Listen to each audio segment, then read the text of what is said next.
Okay, friends. Yesterday we discussed these courtesy, various points. You understood or not first? Then I start the video. Yes, sir. Yes, sir. Here, some activities are given in brainstorming. We are studying in on saying please. Here, this lesson shows the manners, etiquettes. It means that when you live in the society, when you live in the company of your friends, when you uh, spare your time with your parents, so many times we observe that if our behavior is not properly is not properly according to the manners and etiquettes of the society, so other man and other women who is living in the society will not accept you. It means that in simple ki on saying please, in this lesson the Lippmann's example is given by Alfred Gardiner, and the writer of this lesson has focused the courtesy of words through this lesson, and he has to say something. What he has to say something? So every man in his or in her life follow the rules, follow the each and every manners, follow the each and every etiquettes in our society, in our life. If we do not follow, see, one point is here, my friends: courtesy, polite behavior. Courtesy is polite behavior. काल साक्षीने जो प्रश्न विचारला होता त्याचं मी उत्तर देतोय. साक्षी, polite behaviour म्हणजे काय? विनम्रता, or a polite action or polite remark. Through your action, through your remark, how you are, persons can understand you, person can identify you. Am I right? Am I right or not, friends? Yes. Do you agree? Yes, sir. जर तुम्ही तुमचं वर्तन जे आहे, तुमचं behaviour जे आहे, ते तुम्ही कसं करतात ते महत्वाचं आहे. You might get along better with your parents if you showed them. For example, he could at least have had the courtesy to say sorry. The president welcomed her visitors with the usual courtesies. Suppose you visit the prime minister's office in Delhi. Prime minister will not speak rudely with you. भारताचे पंतप्रधान नरेंद्र मोदींच्या ठिकाणी जर तुम्ही त्यांना भेटायला गेले तर ते तुम्हाला असे हेटाळणार नाही, मोदीजी की जा कशाला आले माझ्या पंतप्रधान कार्यालयाला भेट द्यायला, निघा बाहेर. नाही, तर he will speak to you politely. तुमच्याशी ते अत्यंत विनम्रतेने बोलतील आणि ते तसे आहेतच. पंतप्रधान असतील, राष्ट्रपती असतात, या वरच्या दर्जाचे जे सगळे लोक असतात ते या सगळ्या गोष्टींचं तारतम्य पाळून असतात. म्हणजे ते follow the courtesy words always. अगदी त्यांचा विरोधक जरी आला, एकदा त्यांचा शत्रू आला पॉलिटिक्स मधला, तरी देखील दे वेलकम हिम, दे वेलकम देम. म्हणजे एक प्रकारे विनम्रता, नम्रता हा स्वभाव प्रत्येकात कमी जास्त प्रमाणात असतो, कोणात खूप असतो. एखादा व्यक्ती अति विनम्र असतो आणि एखादा व्यक्ती अतिशय कमी विनम्र असतो. कायम तो रूडलीच भाषा करतो. आलं का लक्षात? म्हणजे काहींच्या तर अरेकारेचीच भाषा असते. ओ पुराणिक सर, तुझ्या लक्षात येत नाही का? म्हणजे तुझ्या म्हणजे कधी कधी असं पण होतं. म्हणजे आणि काही जण अहो सर, ऐका ना सर, म्हणजे बघा शब्दांमध्ये किती लगेच डिफरन्स कळतो ना बोलताना. When you speak, am I right what I am telling you? Yes or no friends? Yes. म्हणजे when you speak something, so you should follow these rules. Then empathy, the ability to share someone else's feelings or experiences by imagining what it would be like to be that person's situation. The ability to share someone in your personality. तुमच्या व्यक्तिमत्वामध्ये एक गोष्ट निश्चित ठेवा सगळेजण, की sharing ठेवा. मनात नका ठेवू, शेअरिंग ठेवा. शेअरिंग का? तर through sharing you will be open minded. But if you do not share anything to your parents, if you do not share anything to your friends, your teachers, suppose you are unable to talk with your parents, but sometimes students speak with teacher. Am I right? Yes. म्हणजे काय? म्हणजे काय? तर एखाद्या वेळेस जर घरामध्ये कुटुंबामध्ये जर एखादा विद्यार्थी इतका अबोल असतो की तो काहीच बोलत नाही. एका घरामध्ये 3 मुलं असतात. 3 मुलांचे स्वभाव वेगवेगळे, 3 टोकाचे. एखादा मुलगा खूप बोलतो, एखादा मुलगा काहीच बोलत नाही आणि एखादा मुलगा हा मीडियम असतो, बॅलन्स असतो. मोजक्या वेळेला योग्य वेळी बोलत असतो, जसं आपला आर्यन आहे, खूप कमी बोलतो. पण मुद्दा असा आहे की त्यात त्याचा दोष नाहीये, त्याला आपण दोष नाही म्हणू शकत, हा स्वभाव असतो. It's natural habit. एखादी व्यक्ती खूप बोलते माझ्यासारखी, पण शिक्षक आहे बोलावंच लागतं.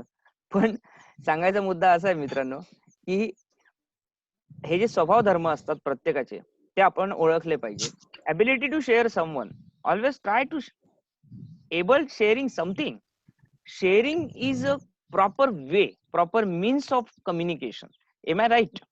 Now you are all of you are the smart users because you are using smartphones, you are using social media very effectively.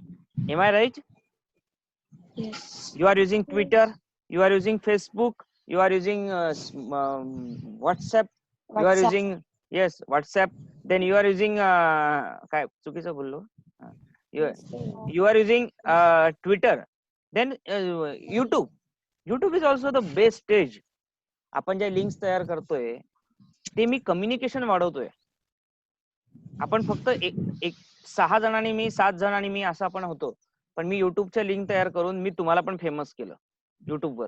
म्हणजे बघा, you are very lucky person. तुमच्या आई वडिलांना सांगा आम्ही युट्यूबवर फेमस झालो म्हणा, कारण युट्यूबवर लिंक आली म्हणजे all world watches you. Am I right or wrong? Yes. कारण लेक्चर मध्ये कोण बसले, मी एकटाच बोलतोय आणि बाकीचे विद्यार्थी ऐकत नाहीत, असं होईल का? तर I need student also. Students are listening to me, I am listening to you. So my friends, sharing is important. Understood my points? So let us go forward. पुढे जाऊया व्हिडिओत. Let us start. Okay. To share someone else's feelings or experiences by imagining what it would be like to be in that person's situation. For example, he loves children and has a certain empathy with them. Next word is self-esteem. Explanation: self-esteem is belief. Self-esteem means belief and confidence in your own ability. The compliments she received after the presentation boosted her self-esteem. Belief म्हणजे विश्वास, confidence म्हणजे आत्मविश्वास in your on ability.